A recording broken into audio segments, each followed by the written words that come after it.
Sa araw ng kasal ko, kinuha ng kapatid ko ang mikropono at inanunsyo na buntis siya at ang nobyo ko ang ama. Akala niya, sinisira niya ako. Kawawa naman siya. Wala siyang ideya kung sino talaga ang sumisira kanino. Hinila ako ng nanay ko sa isang sulok at bumulong. Magpasalamat ka sa kapatid mo.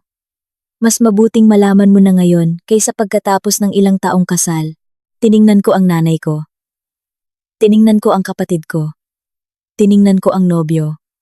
Kung nanginginig sa altar, tinanggal ko ang belo ko, bumalik sa mikropono, at isiniwalat ang isang sikretong itinago ko ng mahigit 2 dekada. Pero teka, babalik muna ako. 2 linggo bago ang araw na iyon, ordinaryong Huwebes lang sana iyon, o di kaya'y nagsimula lang bilang ganoon. Halos itaboy na ako ng assistant ko. Palabas ng opisina bandang 2:00 ng hapon. Andrea, ikakasal ka na sa loob ng 15 araw, at hindi mo pa nagagawa ang final fitting ng bestida mo. At 3 beses nang tumawag ang mananahi ngayong linggo. Pumunta ka na bago kanya sukuan. Tama siya.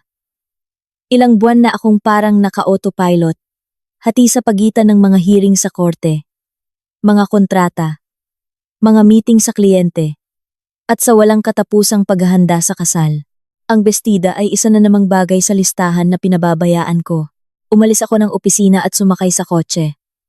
Nasa kabilang dulo ng siyudad ang butik, mga 40 minuto kung hindi matraffic. Inilagay ko ang address sa Waze, binuksan ang aircon, at binaybay ang pangunahing abenida. Iniisip ang lahat ng kailangan ko pang ayusin, bago ang malaking araw. Kumpirmasyon sa buffet, musika sa entrance, ayos ng mga mesa. Walang katapusan ang listahan. Sa ikatlong traffic light nagbago ang buhay ko. Ang kotse ni Paulo. Ang itim na SUV na regalo ko sa kanya noong nakaraang taon. Nasa 2 lane siya sa kaliwa ko. Naghihintay na magberde ang ilaw. Babatiin ko sana siya. Bubusina. Gagawa ng kung anong kalokohan pero nakita ko kung sino ang nasa passenger seat. Si Kimberly, ang bunso kong kapatid, 20 taong gulang. Buhok na pinapakulayan niya ng blonde. Kada buwan gamit ang perang bigay ni mama. Bagong manicure. May bitbit na designer bag. At may ngiti sa labi. Tumatawa siya sa kung anong sinabi ni Paulo. Tumatawa sa paraan na palagi niyang ginagawa na papatingala sa tawa, habang hinahawakan ang braso nito. Ang unang instinct ko ay bumusina. Kumaway. Magtanong kung anong ginagawa ng kapatid ko sa kotse ng nobyo ko, sa gitna ng Huwebes ng hapon. Pero may pumigil sa akin. Isang kutob, isang premonition, yung nakakainis na boses sa likod ng isip mo, na pilit mong binabalewala. Kinuha ko ang cellphone ko at tinawagan siya. Sa side mirror ng kotse niya, nakikita ko ang reflection. Tiningnan ni Paulo ang tumutunog niyang cellphone. Tumingin siya kay Kimberly. At pagkatapos, at hinding-hindi ko malilimutan ang sandaling ito, gumawa siya ng senyas gamit ang kanyang hintuturo sa kanyang mga labi. Manahimik ka. Pinapatahimik niya ang kapatid ko para sagutin ang tawag ng nobya niya. Hi love. Ang boses niya ay masaya. Walang inaalala gaya ng dati. Hi, nasaan ka? Kakarating ko lang sa opisina. Papasok ako sa isang meeting ngayon. Actually, pwede ba kitang tawagan mamaya? Tiningnan ko ang kotse niyang nakahinto sa traffic light kasama ang kapatid ko. Milya-milya ang layo sa kahit anong opisina. Sige, sabi ko. Pinanatiling matatag ang boses. Good luck sa meeting mo. Thanks love. I love you. Nakakatuwa kung paano nag-iiba ang tunog ng I love you kapag nakikita mong nagsisinungaling ang tao sa mismong oras na iyon. Pareho ang mga salita, pero ang kahulugan ay namamatay sa isang lugar sa pagitan ng bibig at tainga. Ibinaba niya ang tawag. Itinago ang cellphone. May sinabi kay Kimberly. Tumawa na naman siya. Nagberde ang ilaw. Kumaliwa ang kotse niya. Sa direksyon na salungat sa kahit anong opisina na alam ko. Dapat ay nagdire-diretso na lang ako. Dapat ay pumunta na ako sa butik. Isinukat ang wedding gown ko. At nagpanggap na wala akong nakita. Yun ang gagawin ng dating Andrea. Ang Andrea na umiiwas sa gulo. Ang Andrea na nagbibigay ng benefit of the doubt. Ang Andrea na naniniwala sa mga tao. Nag-U-turn ako at sinundan ang kotse niya. Nagpanatili ako ng distansya. 2 kanto, 3. Lumabas sila sa pangunahing abenida at pumasok sa isang mas maliit na kalsada. Tapos isa pa. Ang lugar ay unti-unting naging mas liblib, mas pang-industriya, mas walang tao. Kilala ko ang lugar na iyon. Walang masyadong makikita doon kundi mga bodega, talyer at mga motel. Pumasok sila sa parking ng isa. Hindi ito isang magandang hotel. Isa ito sa mga motel sa tabi ng daan, na may kumikislap na neon sign. Kahit sa umaga, at mabibigat na kurtina sa mga bintana. Yung tipo na naniningil ng short time, at hindi humihingi ng ID. Yung tipo na may iisang layunin lang. Pumarada ako sa kabilang kalsada, sa likod ng isang van na nagbigay sa akin ng takip. Pinatay ko ang makina at nanatili lang na nakatingin. Bumaba si Paulo sa kotse. Umikot at pinagbuksan si Kimberly ng pinto na may kasamang murang pagkamaginoo na gustong-gusto niyang ipagyabang. Lumabas siyang nakangiti. Inaayos ang palda niyang masyadong maikli para sa gitna ng hapon. Inilagay niya ang kamay sa baywang ni Kimberly. Isinandal ni Kimberly ang ulo niya sa balikat ni Paulo. Nagpalitan sila ng isang mabilis, malapit, sanay, at natural na halik. At pumasok sa motel. Nanatili ako doon nang hindi ko alam kung gaano katagal. Maaaring 10 minuto, maaaring 1 oras. Nawalan na ng saysay ang oras. Huminto na sa pag-ikot ang mundo at naroon ako sa loob ng kotse ko. Sa parking ng isang murang motel, pinapanood ang buhay kong gumuho ng dahan-dahan. Ang nobyo ko at ang kapatid ko sa isang motel, 2 linggo, bago ang aming kasal.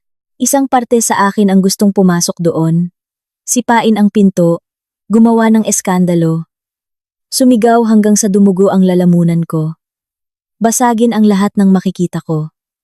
Pero isa akong abogada. Ilang taon akong nag-aral na kontrolin ang bawat emosyon, sukatin ang bawat salita, mag-isip ng 10 hakbang sa unahan, at sa sandaling iyon. Sa parking ng maruming motel na iyon, na may durog na puso at nanginginig na mga kamay sa manibela, naintindihan ko ang isang napakahalagang bagay. Talo ang padalos-dalos. Ang marunong magplano, siyang nananalo. Pinaandar ko ang kotse at umuwi. Nauna akong dumating sa kanya, syempre. Isinara ko ang mga kortina sa sala, umupo sa sofa, sa dilim, at naghintay. Hindi ko binuksan ang telebisyon, hindi ko ginalaw ang cellphone. Wala akong ginawa. Umupo lang ako doon. Nagpoproseso, nag-iisip, nagpaplano. Dumating si Paulo 7:00 ng gabi. Narinig ko ang susi sa seradura, ang mga yapak sa pasilyo, ang tunog ng paglapag niya ng mga susi sa console table sa pasukan. Andrea, nandyan ka ba sa sala? Oo. Sagot ko. Pumasok siya at kumunot ang noo. Nang makita ako sa dilim. Love, ayos ka lang? Bakit hindi mo binuksan ang ilaw? Masakit ang ulo ko. Nakakasilaw ang ilaw. Lumapit siya. Nag-aalala. O nagpapanggap na nag-aalala. Sa puntong iyon, hindi ko na alam kung alin ang totoo. Kawawa ka naman. Gusto mo bang may gawin ako? Tsaa, gamot? Doon, nang yumuko siya para halikan ako sa noo, naamoy ko. Isang banayad pero naroon na amoy. Amoy ng murang sabon, yung tipong generic, artipisyal, na inilalagay ng mga murang hotel sa banyo. Naligo siya doon. Siyempre, hindi siya uuwi na amoy sex at pabango ng kabit. Wag na, sabi ko. Kamusta ang meeting? Nakakapagod. Humiga siya sa sofa sa tabi ko. Niluwagan ang kurbata. Mahihirap na kliyente. Maghapon ako sa opisina sinusubukang isara. Yung kontratang yun, maghapon sa opisina. Na may ganoong kasamang amoy ng sabon ng hotel. Ang kapal ng mukha niya ay halos kahanga-hanga. Buti na lang tapos na. Sabi ko, maaga akong matutulog ngayon. Sige love, magpahinga ka. Masyado kang nagtatrabaho. Nang gabing iyon, hindi ako makatulog. Nakahiga ako sa dilim. Pinakikinggan ang paghinga ni Paulo sa tabi ko. Iniisip kami. Siya. At kung paano ako nakarating dito. At naisip ko si Kimberly. Ang kapatid ko. 10 taon na mas bata sa akin. Hindi kami naging malapit. Hindi sa paraan na karaniwang magkapatid. Noong 7 taong gulang siya, paalis na ako ng bahay para sa kolehiyo. Umuuwi ako tuwing bakasyon. Tuwing holidays. Pero iba na. Mas para akong tita. Kaysa kapatid. Mas bisita kaysa pamilya. Pero bago iyon, bago ang kolehiyo, inalagaan ko siya. 10 taon ako noong ipinanganak siya. Naaalala kong tumutulong akong magpalit ng lampin, magpadede, magpatulog sa kanya. Si mama ay abala sa trabaho noon, at ako ang gumanap sa isang papel na hindi dapat sa akin. Si Kimberly ang aking buhay na manika, aking responsibilidad, aking munting kapatid. Naalala ko isang beses. Siguro mga 4 na taong gulang si Kimberly noon. Nadapa siya sa bakuran, at nagasgasan ang tuhod. Tumatakbo siyang lumapit sa akin. Hindi kay mama. Ate, ang sakit, at nilinis ko ang sugat. Nilagyan ng band-aid, hinalikan at sinabing magiging okay din ang lahat. Naniwala siya. Naniniwala ang mga bata, at ngayon, ang parehong batang iyon ay nakikipagtalik sa nobyo ko sa mga motel sa tabi ng daan. Ang buhay ay may napakalupit na sense of humor. Bandang 3:00 ng madaling araw, nang tuluyan ng nahimbing si Paulo, dahan-dahan akong bumangon sa kama. Ang cellphone niya ay nasa bedside table. Nagcha-charge. Hindi ko pa kailanman ginalaw ang telepono niya. Sa 3 taon ng aming relasyon, hindi kailanman. Tiwala, sabi ko sa sarili ko. Respeto. Privacy. Ang tanga ko pala. Ang password ay ang birthday ko. 6 na numero. Hindi ko pinalampas ang kabalintunaan. Ang mga mensahe nila ni Kimberly ay naroon. Hindi nakatago sa mga secret folder. Hindi binura. Hindi nakakubli sa ilalim ng pekeng pangalan. Naroon lang sa listahan ng mga usapan. May pangalan niya at isang nakangiting litrato. Hindi man lang siya nag-abalang mag-ingat. O baka akala niya masyado akong tanga para matuklasan ito. O baka wala lang talaga siyang pakialam. Sinimulan kong basahin. Mga buwan ng usapan. Mga buwan. Hindi ito isang pagkakamali, isang one-night stand. Ito ay isang matagal, planado, at sistematikong relasyon. Paolo, kailangan mong kanselahin ang kasal na yan. Text niya. Kimberly, for God's sake. Ilang beses na nating pinag-usapan to, pero mahal kita. Hindi mo ba naiintindihan? Mahal talaga kita, Paolo. Ang meron tayo ay isang fling. Yun lang. Masaya to. Gusto kita. Pero hanggang doon lang.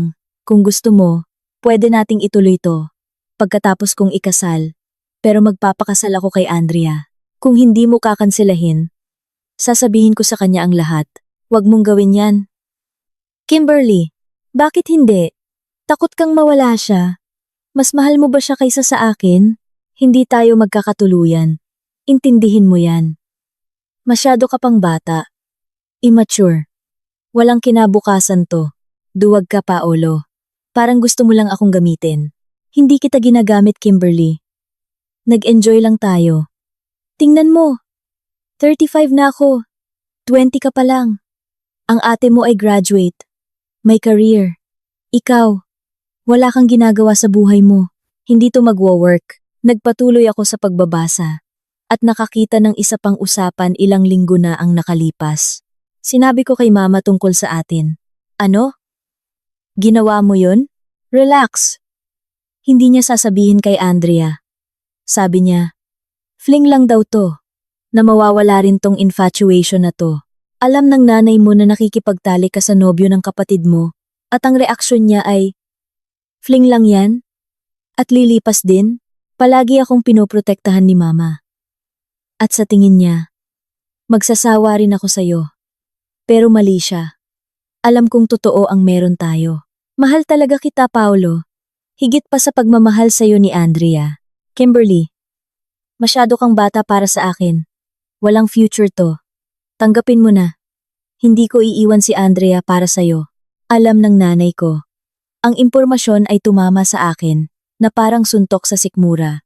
Alam ng nanay ko na may relasyon ang kapatid ko sa nobyo ko. Alam niya ng ilang linggo, marahil buwan, at hindi niya sinabi sa akin. Fling lang daw to. Lilipas din tong infatuation na to. Pinili niyang protektahan si Kimberly. Gaya ng dati. Gaya ng buong buhay niya. Ibinalik ko ang cellphone sa bedside table. Pumunta ako sa banyo. Nilak ang pinto at tumingin sa salamin. Ang babaeng nakatingin sa akin ay mukhang pagod, 30 taong gulang. Kulay kayumangging buhok na nakapusod. May mga eye bags na hindi kayang itago ng concealer. Isang matagumpay na abogada. May-ari ng sariling law firm. Malapit ng ikasal. Isang babaeng akala niya'y kontrolado niya ang buhay niya. Anong kalokohan? Bumalik ako sa kwarto. Humiga sa kama. Tumingin sa kisame. At gumawa ng desisyon. Hindi ko kakanselahin ang kasal. Hindi ako gagawa ng eskandalo. Hindi ako iiyak, sisigaw, o magmamakaawa para sa mga paliwanag. Yun ang inaasahan nila. Yun ang inaasahan ng lipunan sa isang babaeng niloko ang gumuho. Maging biktima. Magpapakasal ako sa lalaking iyon. At lalabas ako sa kasal na ito sa pinakamagandang posibleng paraan. Dala ang lahat ng karapatan ko at marahil higit pa. Tutal, isa akong abogada. At kung may isang bagay akong alam gawin, iyon ay ang manalo sa mga kaso. Ang mga sumunod na araw ay isang ehersisyo sa pag-arte. Gigising ako, magtitimpla ng kape. Hahalikan si Paolo. Tatanungin ang mga plano niya sa araw na iyon. Babatiin siya ng good luck sa mga meeting na alam kong hindi naman totoo. Papasok ako sa trabaho. Babalik. Tatanungin kung kumusta ang araw niya. Magpapanggap na naniniwala sa mga sagot niya. Ngingiti sa tamang oras. Hahaplusin siya bago matulog. Sasabihing, I love you too. Kapag sinabi niyang mahal niya ako, nakakagulat kung paano tayo gumagana ng naka-automatic kapag kinakailangan. Ang katawan ko ay ginagawa ang lahat ng tamang kilos. Habang ang isip ko ay nagtatrabaho sa ibang bagay nagpaplano. Nagkakalkula. Nag-aabang. Napansin pa ni Paolo na tila iba ako. Mas kalmado ka. Mas magaan. Nawala na ba ang kaba mo sa kasal? Ngumiti ako. At sinabing oo. Na lahat ay umaayos na. Na masaya ako. Naniwala siya. Siyempre naniwala siya. Naniniwala ang mga tao sa kung ano ang kumbinyente para sa kanila. Sa unang linggo, binuo ko ang sarili kong prenuptial agreement. Isa akong family lawyer. Ang paggawa ng mga prenup ay literal na trabaho ko. Nakagawa na ako ng daan-daang ganito sa buong career ko. Pero ang sa akin ay hindi matitinag ng anuman. Bawat sugnay ay maingat na pinag-isipan. Bawat salita ay pinili ng may kirurhikong katumpakan. Mukha itong standard na kontrata sa unang tingin. Pantay na paghahati ng ari-arian, proteksyon para sa isa't isa, neutral na pananalita. Ngunit nakatago sa pagitan ng mga talata ng legalisa isang bomba, isang infidelity clause, sa kaso ng napatunayang pangangaliwa ng alinmang partido. Ang nagkasalang partido ay mawawalan ng karapatan sa lahat ng ari-arian. Parehong nakuha sa panahon ng kasal.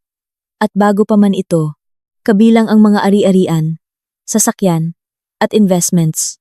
Bukod pa rito, may sugnay doon na nag-aatas sa nagkasalang partido na magbayad ng buwanang liquidated damages para sa moral at psychological injury ng nilokong asawa sa loob ng 10 taon o hanggang sa matapos ang kabuuang multang nakasaad. Ito ay isang malupit, hindi makatarungang kontrata. Ginawa para manira, at ipapapirma ko ito kay Paolo. Isang linggo bago ang kasal, isang Miyerkules ng umaga, inilagay ko ang folder sa mesa sa kusina habang nag-aalmusal kami. Si Paolo ay kumakain ng toast at nagse-cellphone, malamang na nagpapalitan ng mensahe sa kapatid ko. Pero wala na akong pakialam. Ano to? Tanong niya nang makita ang folder. Prenup. Ibinaba niya ang cellphone, kumunot ang noo. Prenup? Hindi natin to napag-usapan. Alam ko. Sorry kung ngayon ko lang to dinala. Sa sobrang abala sa opisina, sa mga kaso, sa paghahanda sa kasal. Naiwan ko na sa huli. Pero bakit kailangan natin ng prenup? Huminga ako ng malalim. Inensayo ang papel ng isang praktikal na abogada. Paolo, family lawyer ako. Nakikita ko ang mga kasal na gumuho araw-araw sa opisina ko. Mga taong nagmamahalan na sinisira ang isa't isa dahil sa pera, sa ari-arian. Ayokong mangyari yun sa atin. Proteksyon lang to para sa ating dalawa. Hindi ka ba nagtitiwala sa akin? Tanong niya. At halos mapatawa ako. Halos. Siyempre nagtitiwala ako, love. Inabot ko ang kamay niya at hinawakan. Kung hindi ako nagtitiwala, hindi ako magpapakasal sa'yo. Formalidad lang to. Bagay na pang abogada. Alam mo naman ako, kinuha niya ang dokumento. Binuklat ang mga pahina. Alam kong ayaw na ayaw niyang magbasa ng mga legal na teksto. Reklamo siya. Nang reklamo tuwing nag-uuwi ako ng trabaho. Wala akong maintindihan dito. Pare-pareho lang lahat. Iyon mismo ang inaasahan ko. Ang daming pahina. Komento niya. Kumpletong prenuptial agreement yan. May mga sugnay tungkol sa hatian ng ari-arian. Pangangaliwa. Danyos. Detalyado lahat diyan. Dapat mong basahin ng mabuti bago ka pumirma. Kung gusto mo, dalhin mo sa ibang abogado para repasuhin. Patuloy niyang binuklat ang mga pahina. Mas dahil sa obligasyon kaysa sa tunay na interes. Tiningnan lang niya ang mga talata, hindi talaga binasa, eksakto sa inaasahan kong gagawin niya. Isa ka sa pinakamagaling na family lawyer sa buong siyudad, sabi niya, nakangiti sa akin. Kung sinabi mong patas yan, tiwala ako sa'yo. Kinuha niya ang ballpen na sadya kong iniwan sa tabi ng folder.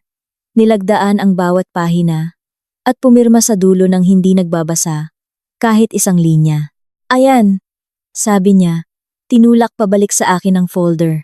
Pwede ko na bang tapusin ang toast ko? Siyempre, love. Maingat kong itinago ang dokumento. Ang papel na iyon ay mas mahalaga pa. Kaysa sa engagement ring na suot ko. Mas mahalaga pa. Ang mga sumunod na araw ay lumipas na parang isang malabong panaginip ng mga huling paghahanda. Kumpirmasyon sa buffet. Final fitting ng bestida. Na sa wakas ay nagawa ko. Isang linggo ng huli. Dekorasyon, bulaklak, listahan ng mga regalo, ayos ng mga mesa, ang komplikadong choreography ng isang kasal na may 100 bisita. Nakikilahok si Paolo kapag hinihiling ko. Nagbibigay ng opinyon sa mga hindi importanteng bagay. At nawawala kapag may mga meeting. Hindi ko na siya tinatanong. Hindi na kailangan. Sa tuwing umaalis siya, alam na alam ko kung nasaan siya at kung sino ang kasama niya. Ang orihinal kong plano ay simple at pangmatagalan. Magpakasal. Magpalipas ng ilang linggo. Umupa ng private investigator para idokumento ang panloloko na may mga litrato, video, at hindi matututulang ebidensya. Maghain ng annulment. Ipatupad ang prenup. Aabutin ito ng buwan. Marahil isang taon, pero lalabas akong ganap na panalo. Magandang plano iyon. Malinis, propesyonal, metodiko. Ang paghihiganti ay pinakamasarap kapag malamig.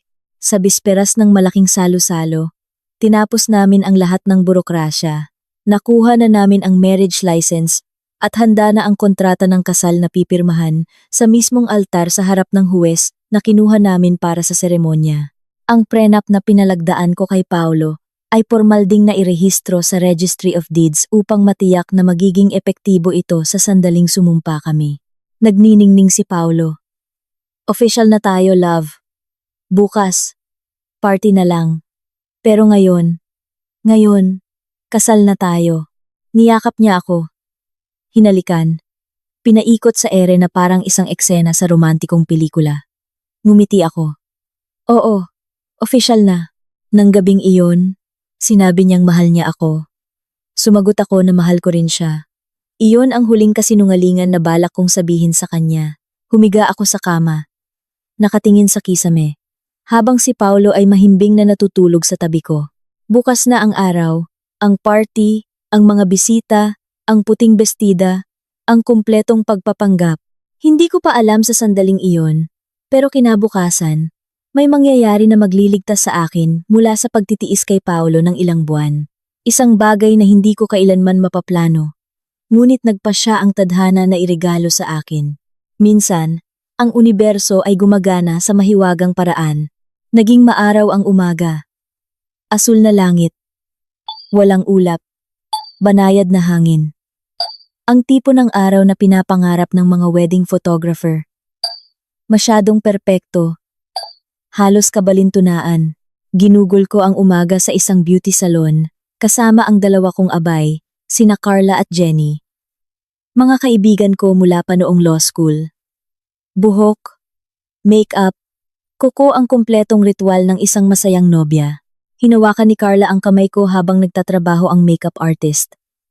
At si Jenny naman, ay abala sa pagkuha ng litrato sa bawat yugto para i-post sa stories. Friend, ang kalmado mo, komento ni Carla. Noong kinasal ako, nagsusuka na ako sa kaba sa mga oras na to. Oo nga, karamihan ng mga nobya ay nagpapanik na sa puntong ito. Sang-ayon ng makeup artist. Ngumiti ako at sinabing wala akong dahilan para magpanik. Lahat ay kontrolado. Tumawa si Jenny. Kasi abogada siya. Hindi nagpapanik ang abogada.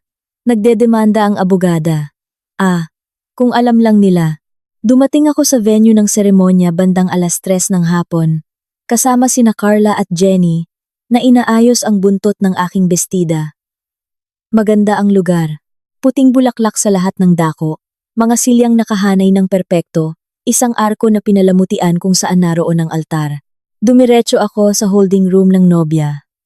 Isang maliit at komportableng silid sa likod na may malaking salamin, isang sofa, at isang mesa na may champagne at mga prutas. Umupo ako sa sofa habang pinapaypayan ako ni Carla at nire-retouch ni Jenny ang lipstick ko. Ilang minuto ang lumipas. Pumasok si Mama nang hindi ko makatok. Andrea, sa wakas, lumapit siya para yakapin ako. Lahat ay nakangiti. Ang ganda mo anak. Napakaganda. Salamat ma. Tiningnan ko siya. Ang babaeng ito na nagpalaki sa akin. Na nagturo sa aking maglakad, magsalita, maging kung sino ako. Ang babaeng ito, na alam na natutulog ang kapatid ko, kasama ang nobyo ko at piniling huwag sabihin sa akin. Fling lang daw to. Lilipas din. Dumating si Tita Lorna pagkatapos. Lahat ay masigla. May dalang malaking regalo na may gintong laso. Andrea, iha, nagliliwanag ka. Talagang nagliliwanag. Ang tita ko, isang mabait, magiliw na babae, na ginugol ang buong buhay niya na gustong magkaanak pero hindi nagtagumpay. Problema sa fertility. Sabi ng mga doktor, taon ng mga treatment, pagsubok, bigong pag-asa, sila ni Tito Ricky, ay tinanggap na lang na hindi na posible.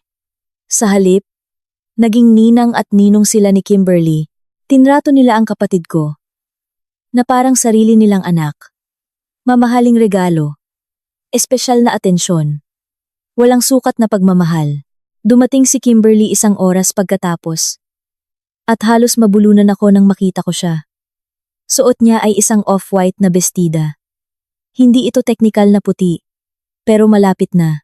Isang mahabang, eleganteng bestida, yung tipo na hindi dapat isuot ng isang bisita sa kasal ng iba.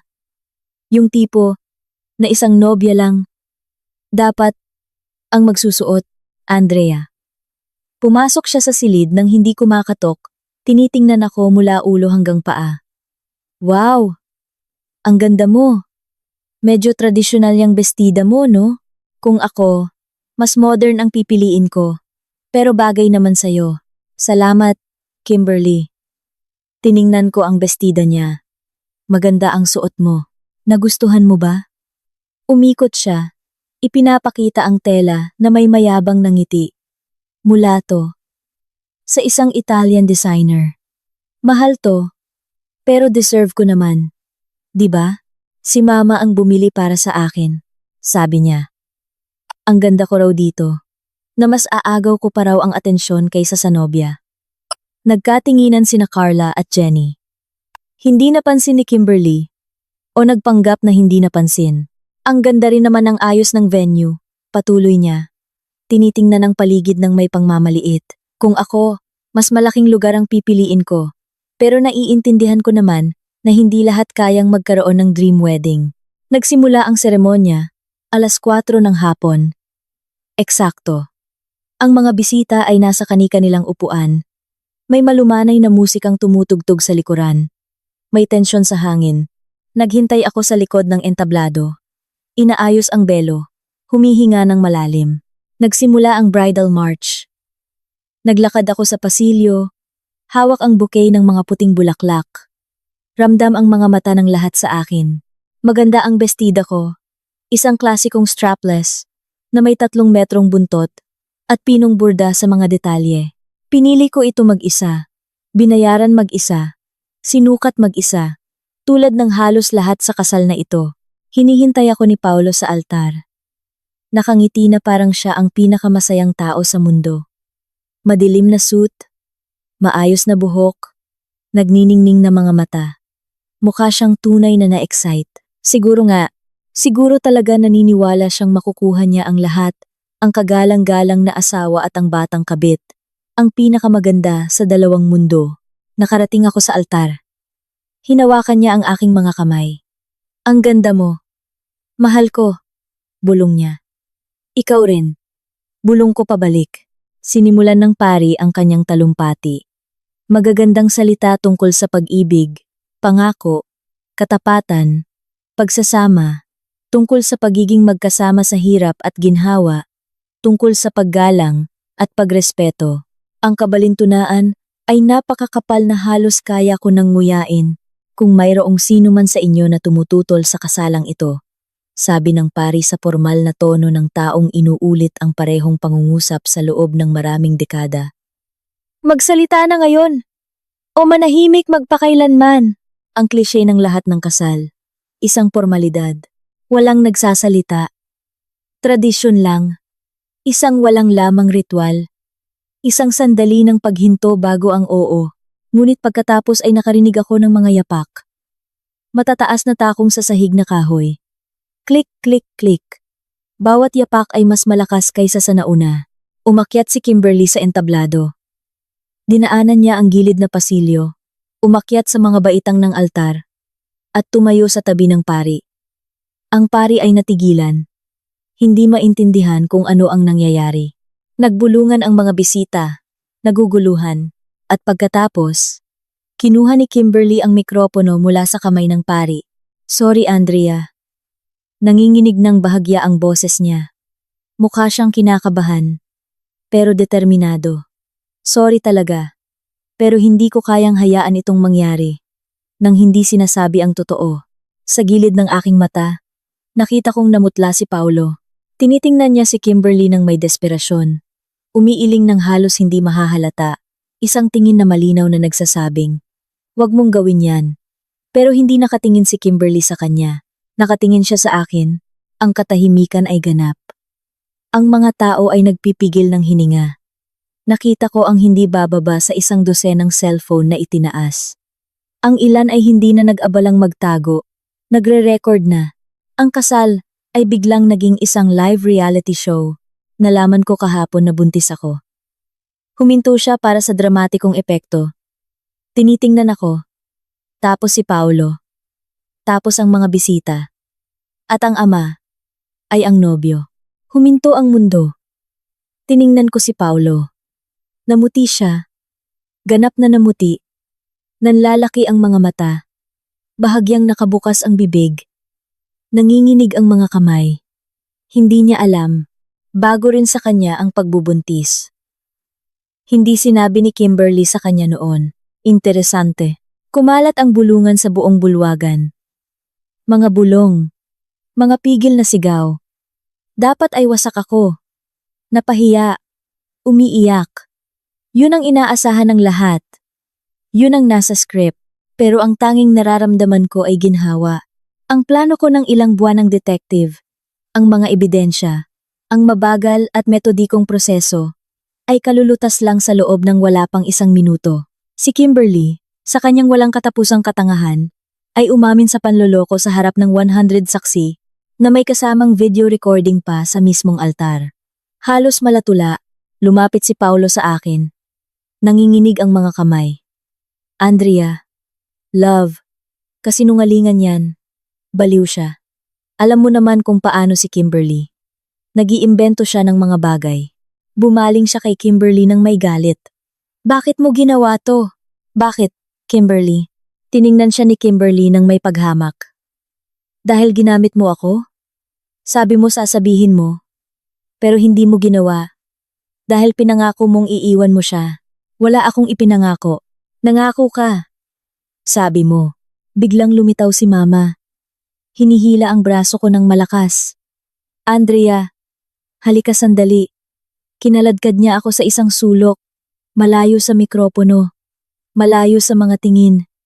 Anak, makinig ka. Hindi alam ng kapatid mo ang ginagawa niya. Bata pa siya. Padalos-dalos. Hindi nag-iisip bago kumilos. Pero sa ating dalawa lang to. Dapat mo siyang pasalamatan. Dahil ibinunyag niya ang totoo ngayon. Isipin mo kung nalaman mo. To, pagkatapos ng ilang taong kasal, tiningnan ko ang nanay ko. At pagkatapos, isang alaala. 20 taon nang nakabaon. Biglang bumalik ng buong lakas. Napakalinaw na halos naamoy ko ang amoy. Naririnig ang mga tunog. Nahahawakan ang mga tekstura. 10 taon ako noon. Isang handaan ng pamilya. Kaarawan ng kung sino. Isang tiyuhin. Siguro, hindi ko na matandaan kung sino. Buntis si Mama kay Kimberly noon. Malaking tiyan. Huling buwan ng pagbubuntis. Hinahanap ko siya para may itanong. Natagpuan ko siya sa likod na beranda. Kausap si Tito Ricky. Masyadong malapit sila sa isa't isa. Masyadong mahina ang usapan. Masyadong seryoso ang mga ekspresyon. Paano? Kung kamukha mo siya paglabas. Mukhang kinakabahan si Mama. Paano kung halata? Hindi yan. Sagot ni Tito Ricky. At kahit na maging kamukha, walang maghihinala. Magkamukha naman kami ng kapatid ko si Gerald. Na tatay ni Andrea. Ricky, takot na takot ako. Magiging maayos ang lahat. Sikreto lang natin to. Atin lang. Nakita ako ni Mama na nakatayo sa pinto. Namutla ang mukha niya. Lumapit siya sa akin. Hinawakan ang braso ko. Dinala ako sa kwarto. Isinara ang pinto. Andrea, kung ano man ang narinig mo, sa atin lang yon. Naintindihan mo? Sikreto yun. Sikreto natin. Hindi mo pwedeng sabihin kahit kanino. Kung may makaalam, aalis ang papa mo at hindi na babalik. At kasalanan mo yun. Gusto mo bang umalis si Papa? 10 taong gulang ako. Hindi ko lubos na naiintindihan kung ano ang ibig sabihin noon. Alam ko lang na ayokong umalis ang tatay ko. Kaya nangako ako. Itinago ko ang sikreto. At sa paglipas ng panahon, nakalimutan ko. Ibinaon ko ito ng napakalalim sa aking alaala na parang hindi iilanman nangyari.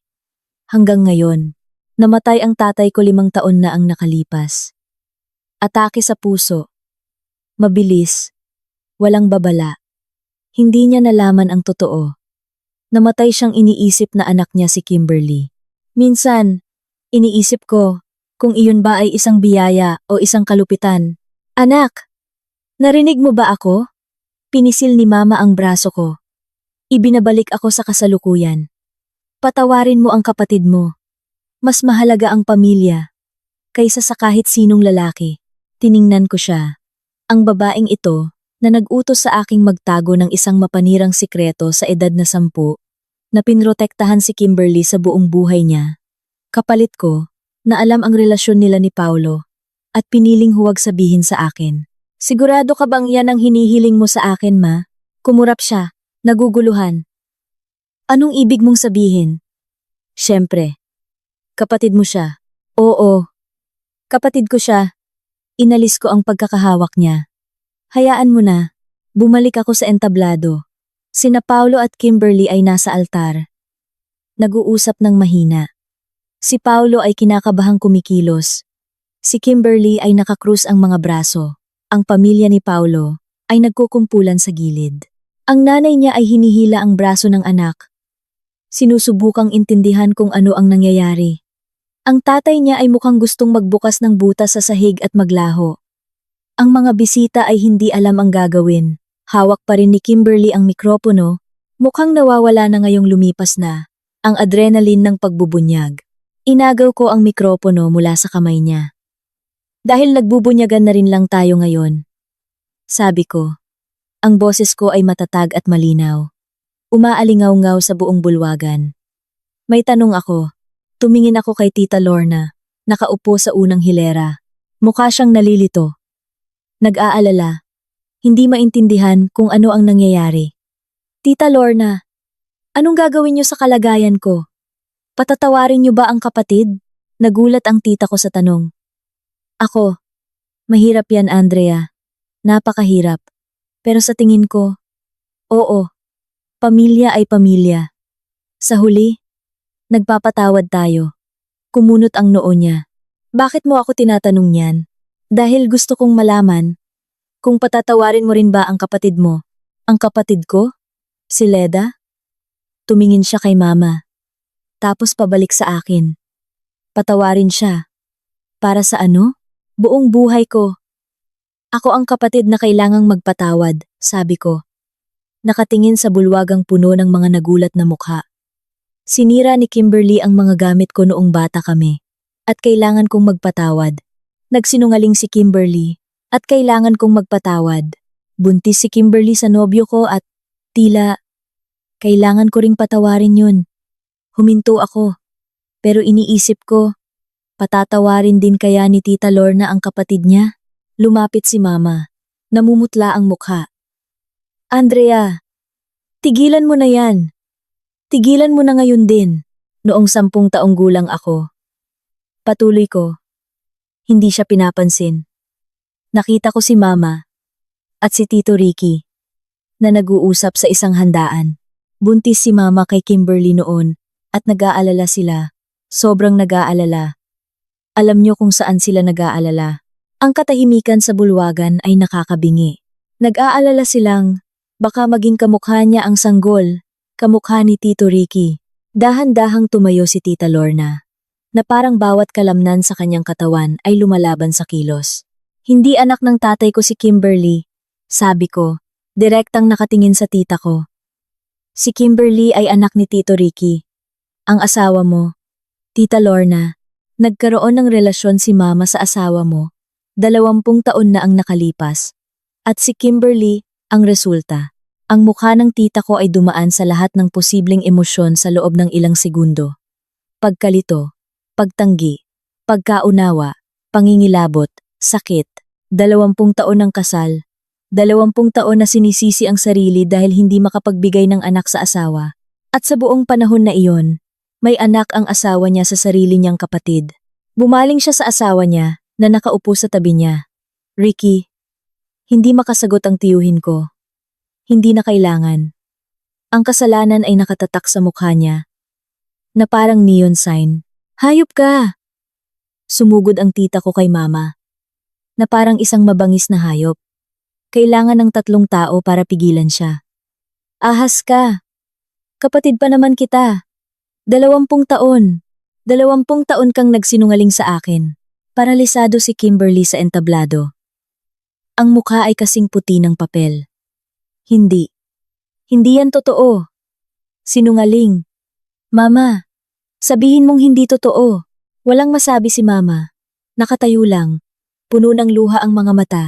Bumubukas. At sumasara ang bibig nang walang tunog. Bumaling ako kay Paulo. Na nakatayo sa altar na parang estatwa. Sinusubukang iproseso ang kaguluhan sa paligid. At ikaw? Ngumiti ako. Naaalala mo? Yung prenup na pinirmahan mo, nang hindi binabasa? Lumunok siya. Mayroon akong isang napaka-espesipikong sugnay tungkol sa pangangaliwa.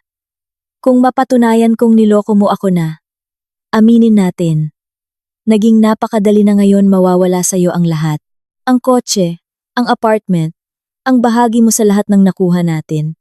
At magbabayad ka pa sa akin ng danyos buwan-buwan bilang parusa hanggang sa mag-asawa ako ulit. Hindi mo mapapatunayan na niloko kita. Tumawa ako. Isang tawa ng tunay na pagkaaliw. Bakit? Hindi pa ba sapat na patunay ang pagkakaroon ng sanggol? Lalong namutla si Paulo. Kung posible pa. Hindi ko nga alam. Kung sa akin. Yang sanggol na yan. Pwedeng sa kahit sino. Napakagaling. Ngayon, 100 na tao ang nakarinig sa kabit mo na umamin sa pagbubuntis. At ikaw naman, sinasabing hindi ka sigurado kung ikaw ang ama. Kalahati sa kanila ay nagre-record. Itinuro ko ang mga cellphone na nakataas sa buong bulwagan. Sa tingin ko, maganda tong tignan sa mga papeles ng kaso. Hindi ba? Nag-sink in na sa kanya. Nakita ko sa mukha niya ang eksaktong sandali kung kailan niya naintindihan ang lawak ng sakuna. Bumaling siya kay Kimberly. Ang mukha ay puno ng galit. Tanga ka! Bakit mo ginawa to? Sinabi kong hindi tayo magkakatuluyan. Sinabi ko ng 1,000 beses. Katuwaan ka lang. Umatras si Kimberly. Puno ng luha ang mga mata. Ang mukha ay wasak. Pero buntis ako. Anak mo to. Kailangan mong panagutan ngayon. Ang tama ay magsama tayo. Hindi ko kailanman ginustong makasama ka. Tanga. Namumula sa galit si Paulo. Gumuho na ang lahat ng pagpapanggap niyang maginoo. Nagpabuntis ka para sirain ako. Akala mo iiwan ko ang isang matagumpay na abogada para makasama ang isang batang walang trabaho na nakatira sa nanay niya? Baka hindi ko pa nga anak yan. Isa kang pokpok na kung sino-sino lang ang sinasama. Nagsimulang humagulgol si Kimberly. Naging isang ganap na kaguluhan ang bulwagan. Sinusubukan pa rin ni Tita Lorna na sugurin si Mama. Sumisigaw ng mga insulto. Sinusubukan ni Tito Ricky na magpaliwanag, pero walang gustong makinig. Ang mga magulang ni Paulo ay tumitingin sa eksena. Puno ng kahihiyan ang mga mukha. Nagbubulungan ang mga bisita. Nagvi-video. Ang ilan ay paalis na. At pagkatapos, bumaling sa akin si Paulo. Biglang nagbago ng postura. Malambing ang boses. Mga matang parang asong nagmamakaawa. Mga kamay na nakaunat sa pagsusumamo. Andrea. Love. Please. Nagkamali ako. Alam kong nagkamali ako. Naging gago ako. Isang duwag. Lahat na. Pero ngayon, kasal na tayo. Opisyal na kasal. Sumpa ko. Magbabago ako. Sumpa ko. Magiging tapat ako. Malalampasan natin to. Pwede nating. Hindi Andrea. Please, bigyan mo ako ng isang pagkakataon. Mahal talaga kita. Ang nangyari kay Kimberly ay isang pagkakamali. Isang kahinaan. Pero ikaw ang babae ng buhay ko. Ikaw, hindi. Tinanggal ko ang belo sa aking ulo. Hinayaan itong mahulog sa sahig ng altar. Makikipag-ugnayan sa iyo ang abogado ko para sa annulment sa Lunes. Gagamitin ko tong kalokohan mo bilang ebidensya ng psychological incapacity mo, at umalis ako. Tinawid ko ang pasilyo. Dumaan sa mga nagulat na bisita. Lumabas ng bulwagan. Sumunod agad sa akin sina Carla at Jenny. Isa sa bawat gilid. Parang mga bodyguard na nakabestida. Mas malapit ang kotse ni Jenny. Sabi ni Carla, hinihila na ako sa braso. Pumasok kaming 3 sa kotse. Ako sa likod. Si Carla sa tabi ko, hawak ang kamay ko. Pinaandar ni Jenny ang makina. Nang walang imik at humarurot sa salamin, nakikita ko ang mga taong lumalabas sa bulwagan. Ang kaguluhang kumakalat sa parking lot. Ang nanay kong umiiyak. Ang tita kong sumisigaw. Si Paulo na tumatakbo sa likod ng kotse. Isinisigaw ang pangalan ko. Pinabilis ni Jenny ang takbo. Kumalat ang balita na parang apoy. Sa loob ng wala pang 24 oras, ang mga video ng kasal ay nasa lahat na. Mga group chat sa Messenger, mga chismis page, kahit ilang lokal na news portal. Nobya, isiniwalat ang sikreto ng pamilya sa altar. Matapos ibunyag ng kapatid ang pagbubuntis sa nobyo. Mahilig ang mga tao sa trahedya ng iba, ginagawang mas maayos ang sarili nilang buhay. Sa mga sumunod na araw, nakatanggap ako ng daan-daang mensahe. Ang ilan ay tunay na suporta, mga kasamahan sa trabaho, mga lumang kaibigan, mga kliyente na nakakita ng kuwento.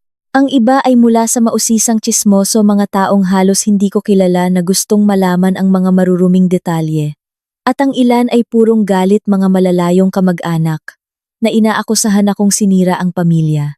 Binaliwala ko halos lahat, sinagot ko lang ang mga mahalaga. Nag-ipon ako ng lakas para sa mga susunod na mangyayari. Tumuloy ako sa bahay ni Jenny ng ilang linggo. Pinatuloy niya ako sa guest room hanggat kailangan ko.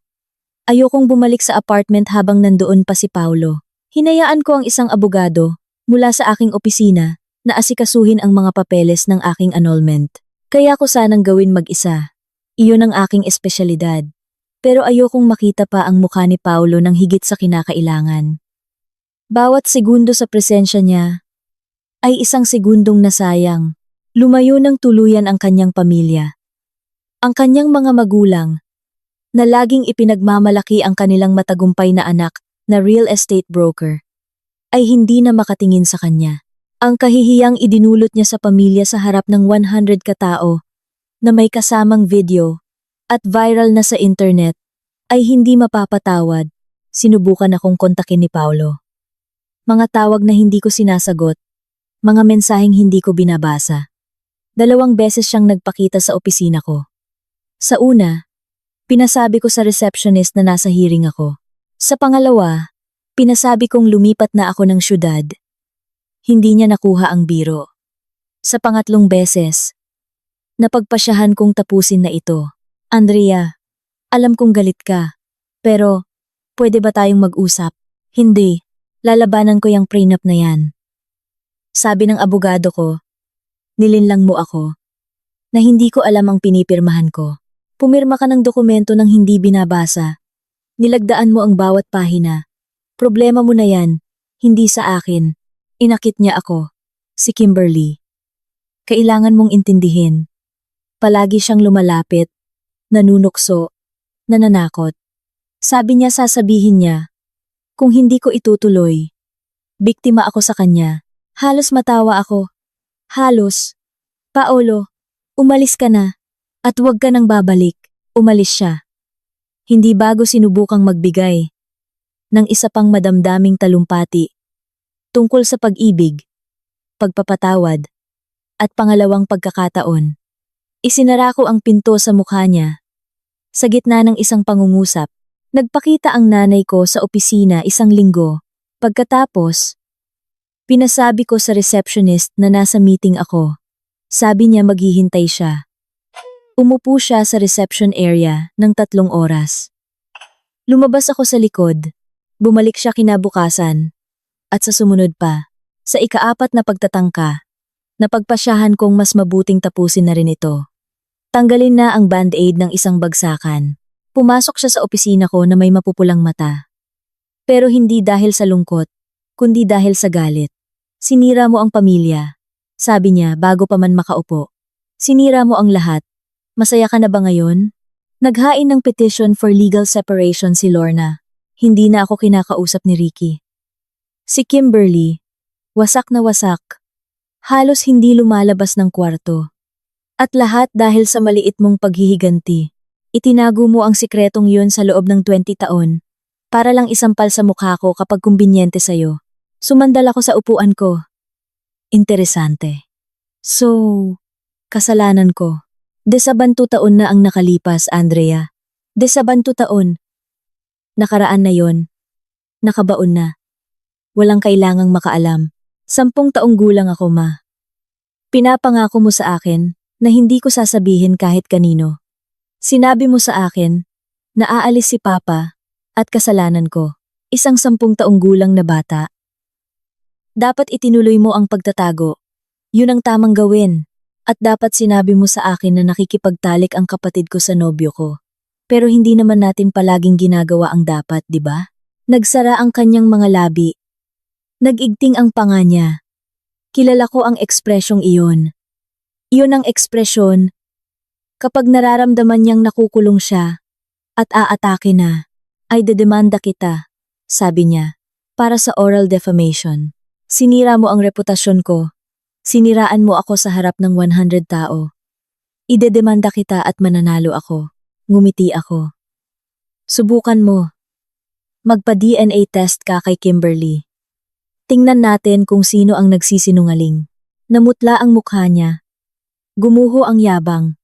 Maaari ka nang umalis, ma. Wala na akong sasabihin sa'yo. Umalis siya ng walang imik. Hindi ko na siya nakita muli. Paglipas ng mahigit 1 taon. Natapos din ang proseso ng annulment.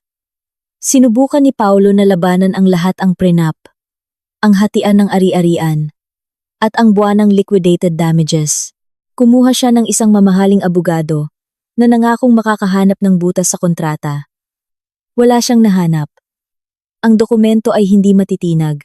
Ako mismo ang gumawa nito nang may buong pag-iingat at katumpakan ng isang taong alam na alam ang ginagawa. Nawala sa kanya ang kotse. Nawala ang bahagi sa apartment.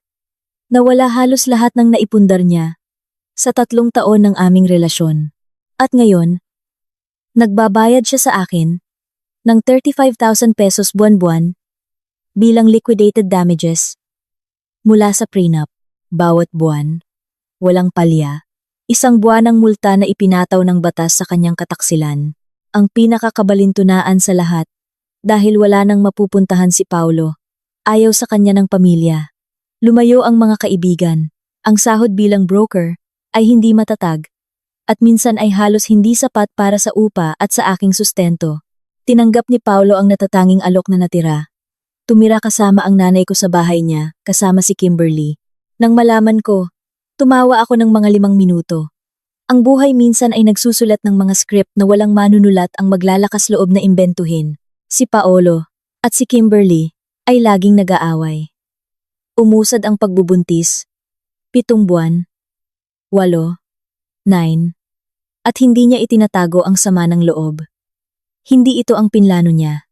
Gusto niya ang katatagan ng isang matagumpay na asawa, hindi isang 20 taong gulang na buntis na walang trabaho at nakatira sa nanay. Gusto niya ang apartment sa sentro, hindi isang masikip na kuwarto sa likod ng bahay ng kanyang biyenan. Gusto niya ng status, hindi kahihiyan. Si Kimberly naman, mabilis na natuklasan na ang walang hanggang pag-ibig, na akala niya'y nararamdaman, ay hindi pala ganoon kawalang hanggan, kapag ang prinsipe ay naging isang masungit na palaka na walang pera. Pero buntis siya. Walang pinag-aralan, walang trabaho, walang pagpipilian, kaya nanatili siya. Pinatawad niya si mama sa sikreto. Sa katunayan, may saysay ito sa isang baluktot at malungkot na paraan. Pareho silang gumawa ng parehong bagay. Sinira ang kapatid dahil sa isang lalaki. Kung ano ang puno, siya ang bunga. Nararapat sila sa isa't isa. Naghain ng petition for legal separation si Tita Lorna. Matapos matuklasan na may anak ang asawa niya sa sarili niyang hipag. Wala nang gaanong maisasalba. Ibinenta niya ang bahay, hinati ang mga ari-arian, at lumipat sa ibang probinsya. Huling nag-usap kami. Nagpasalamat siya sa akin. Kailangan kong malaman, sabi niya. Kahit masakit, karapatan kong malaman ang totoo. Naiwan si Tito Ricky na mag-isa. Nawalan ng asawa. Nawalan ng respeto ng pamilya. Nawalan ng lahat. Sinubukan niyang lumapit kay Kimberly ilang beses. Ngayong lumabas na ang sikreto, marahil gusto niyang magkaroon ng kahit anong relasyon sa anak na pinanggap lang niyang inaanak sa loob ng 20 taon. At tinanggap ito ni Kimberly ng buong puso. Siyempre tinanggap niya. Isa na namang tanga na kukuhanan ng pera. Si Ricky, na kinakain ng konsensya sa pagiging absent na ama sa loob ng 2 dekada, ay ibinibigay ang lahat ng hilingin niya. At ang nanay ko, sa huli, nauwi rin sa pagsasama sila ni Ricky. Pinanumbalik ang apoy ng pag-ibig, kung ang apoy na iyon ay kailanman namatay. Sa totoo lang, hindi mo malalaman kung patuloy silang nagkita sa lahat ng mga taon na iyon. Ngunit pagkatapos ng lahat ng gulo, nawala na si Lorna at lahat ng sikreto ay nakalabas na. Nagpasya silang magkasundo. Lumipat si Ricky sa bahay ni Mama. Pero alam niyo kung sino ang hindi nagustuhan ito? Si Paulo. Dahil oo, nakatira pa rin si Paulo doon. At si Ricky at si Paulo ay may magkaibang ugali. Si Ricky, ngayong nakatira na siya kay mama, ay gustong maging lalaki ng bahay. Naguutos, inaayos ang mga muebles, nagrereklamo sa lakas ng telebisyon. At si Paulo, hindi niya gusto na tratuhin siyang parang bisita sa bahay, na akala niya ay siya ang nagmamando. Ang kabalintunaan ay masarap. Tumira si Paulo sa biyanan niya. Iniisip na iyon na ang pinakamasamang bahagi. Ngunit nauwi siyang kailangang tiisin ang kanyang stepfather-in-law na nakikialam sa buhay niya araw-araw. Ang karma ay isang magandang bagay. 6 na buwan pagkatapos ng kasal na hindi nangyari, nag-vibrate ang cellphone ko dahil sa isang mensahe mula sa isang hindi kilalang numero. Si Kimberly. Isang litrato. Isang bagong silang na sanggol na nakabalot sa isang rosas na kumot na may nakapikit na mga mata at malusog na pisngi. Pinanganak na si Sophie. Isang maganda, perpekto, at malusog na babae. Sayang lang. At mayroon siyang tita na napakadamot na ginagawang issue ang pagkuha ng 35,000 pesos bawat buwan bilang penalty niya. Congratulations, Andrea. Siguradong ipinagmamalaki mo ang iyong sarili. Tinitigan ko ang litrato ng matagal. Inosente ang sanggol. Walang kasalanan sa anumang bagay. Hindi niya pinili ang mga magulang niya. Hindi niya piniling ipanganak sa gitna ng lahat ng gulong ito. Inisip kong huwag sumagot. Inisip kong i-block ang numero at magpatuloy.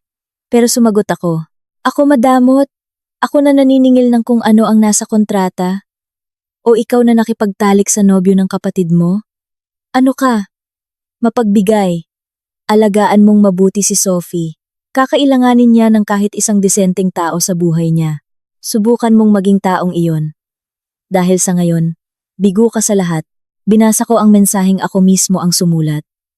Malamig, matalas, tiyak, in-block ko ang numero.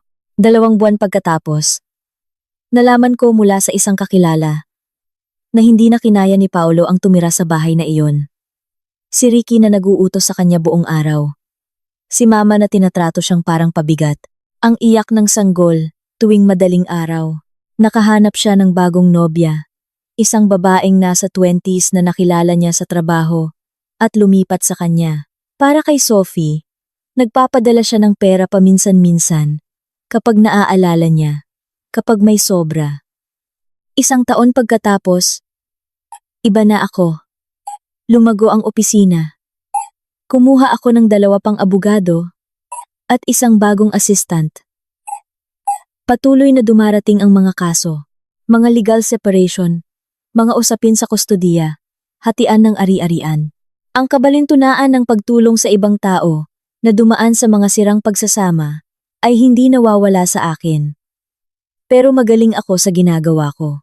At ngayon, mayroon akong pananaw. Naiilan lang na abogado ang mayroon ang pananaw ng isang taong naging nasa kabilang panig. Inookupa ng trabaho ang malaking bahagi ng aking oras, pero natutunan ko ring mabuhay. Naglakbay ako sa Europa mag-isa. Bumili ako ng bagong apartment, mas maliit kaysa sa dati, sa isang mas tahimik na lugar. Nagbabayad pa rin sa akin si Paulo ng danyos buwan-buwan. 35,000 pesos na pumapasok sa aking account tuwing ika-5 ng buwan. Eksakto. Hindi ko kailangan ng pera. Maayos naman ang takbo ng opisina ko. Salamat. Ngunit mayroong isang bagay. Nakasiya siya sa pagtingin sa depositong iyon. 1 buwan ng paalala ng kanyang mga pinili. Ng mga kahihinatnan. Tinanong ako ng isang kasamahan kamakailan kung iniisip ko bang mag-asawa ulit. Nasa isang happy hour kami ng opisina. Umiinom ng murang alak. At nagrereklamo tungkol sa mahihirap na kliyente. Siguro, sabi ko, balang araw, kung darating ang tamang tao, pero ang totoo, hindi ako nagmamadali. Ayos lang ako mag-isa. Gusto ko ang sarili kong kumpanya. Gusto kong makapagpasya kung ano ang hapunan, nang hindi kumukonsulta sa sinuman. Gusto kong matulog sa gitna ng kama. Gusto kong maglakbay, nang walang commitment. At kung magiging ganap akong tapat sa sarili ko, mayroong isang maliit na bahagi sa akin na natutuwang isipin ang ideya na hindi na mag-asawa muli para lang matiyak na kailangang magbayad sa akin ni Paulo ng danyo sa buong buhay niya. 25,000 pesos. Bawat buwan. Bawat buwan. Hanggang sa isa sa amin ay mamatay o magpasya akong umakyat muli sa altar. Mahilig ang buhay sa ganitong uri ng kabalintunaan.